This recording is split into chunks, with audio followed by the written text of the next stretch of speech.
Greetings and welcome to this week's edition of One Big Thing.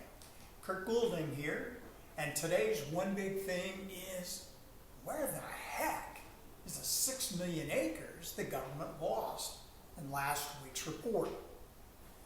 Only 90 million acres of corn? Are you sure? Really? The Gov did not move the acres to soybeans or cotton or anywhere. Now, the one thing that we do know is that farmers farm. They have millions of dollars tied up in land and machinery, and they have to have some cash flow to generate across that.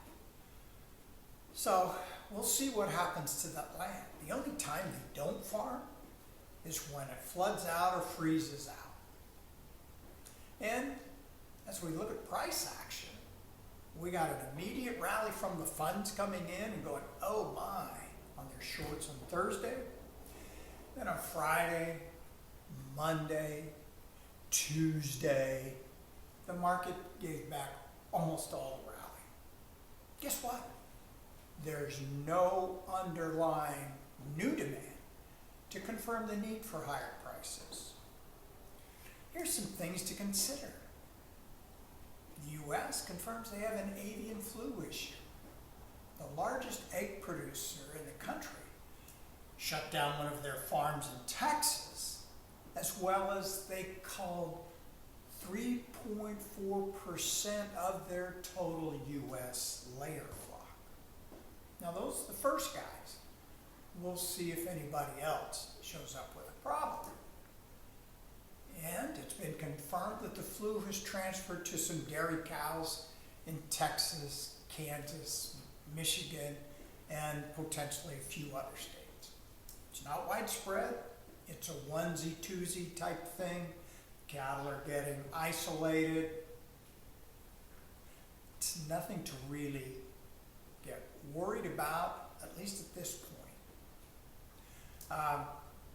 China is expected to produce 7+ million tons more corn this year than last. And they've started slowing the deliveries of their imported purchases. Interesting.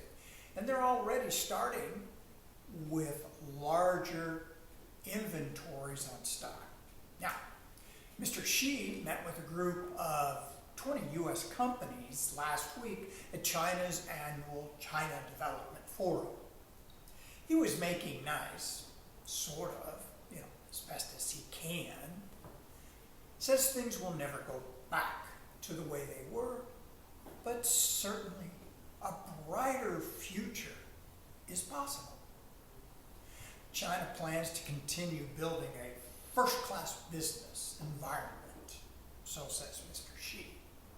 And apparently, Mr. Xi's kind of feeling the world's concern for China's domestic economy and international business capabilities. Net foreign direct investment has collapsed by 80% from last year. This is the lowest level since 1993. Add to that, the Chinese consumer confidence is hovering at its lowest levels in recent years. And, okay, one more thing. Corn crop's starting to get planted. We're 2% planted. We should see it get rocking and rolling over the weekend. We've had good rains, warmer weather on the way. It's almost ideal planting conditions coming. So maybe next week we can find some bullish news. So until next time, happy trading.